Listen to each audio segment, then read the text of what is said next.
Peace, infinite waters, diving deep once again. We are here in nature, breathing in that good ass prana, baby. What do I think of religion? That's the question that came in. Let's dive deep. Can I get a hello? I used to go to church up until the age of about 18.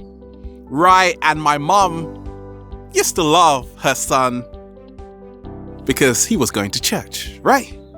All mothers do that, for goodness sake, right? And then one day, I walked into this barber shop, right? And this barber told me religion is a form of mind control. I said, what? Get out of here, you're crazy.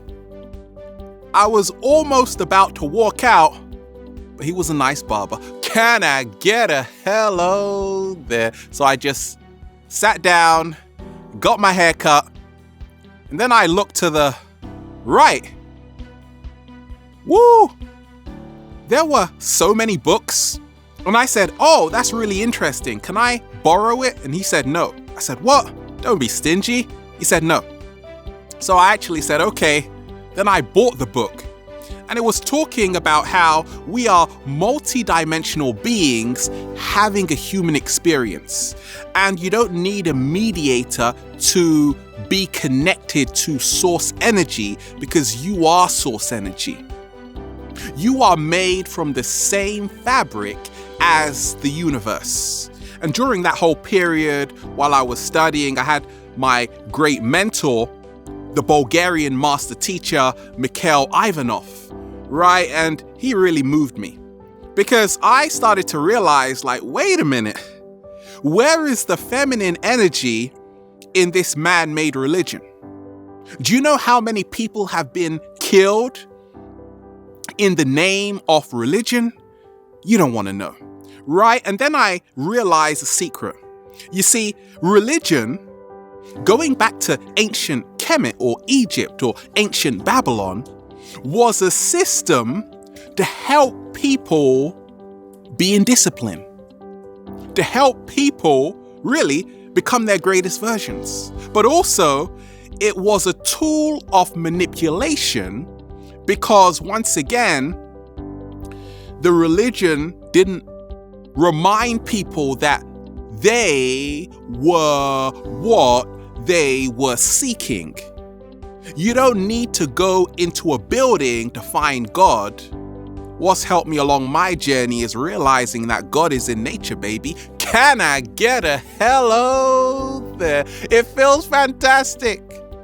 The cat down the road is a part of source energy. Some people call it God.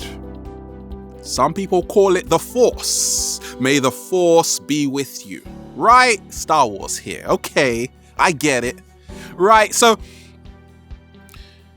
the problem I had with man-made religion is that we have all of these books and they have infinite wisdom, but many of them claim to be written by God himself. Then you realize, who is this God? I was a Christian. Right? That's the label I gave myself. And I was worshiping Jesus Christ, right? A man who I had never met. But he seemed like a great guy. And then I realized, wait a minute, Jesus Christ was, if he even existed, that's another story, but he was someone who was enlightened, just like me, just like you. If you go through a spiritual awakening. And what happened? He didn't ask for a religion to be built around him. No, we followed him because we were inspired by him. And that is wonderful. At the same time, you've got to realize, this is what I had to realize whatever you want, I don't care, neither does the cat down the road, that there is no one way.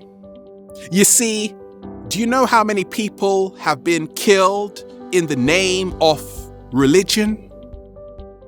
how many women have been burned on the stake in the name of religion because priests thought they were witches, when in essence, they were just women who were deeply connected to their feminine essence. Right? So I realized throughout history, religion has been used as an excuse for a long time to do crazy stuff, right? Because we get into the ego, my God is better than yours. So what's helped me along my journey is to respect everybody's religion. I don't care if you worship the cat down the road. In fact, that's what they used to do in ancient Egypt. Can I get a hello there? Don't mess with the cat down the road, baby. Right? But for me, it's about realizing God is in everything. Source energy is everywhere. In a rock, in a dog, in me, in you, in a blade of grass. It is all the same energy, right? It has no gender. It is everything. It is everything. It is male. It is female. It is hot. It is cold. It is the ending of duality. So in Christianity, they say God has an adversary, the devil. But how can the all-knowing, the all-powerful have an adversary? Talk to me. Can I get a hello there? Right? Many people claim that God wrote this, but I want to see God. Some people say God has a beard and is in the sky. Right? Now, obviously, these are just metaphors. But a lot of us, we take them literally, right? And some people say religion is for people who are afraid of going to hell. Spirituality is for people who have already been there. I've been there. I've already been to hell. I spoke with the devil. I said, hey, right? I actually met the devil on a bench crying. I said, why are you crying for? He said, everybody keeps blaming me for their problems. I said, really? He said, yeah, everybody blames me for everything. I said, gosh, that's terrible. He said, don't worry about it. Right?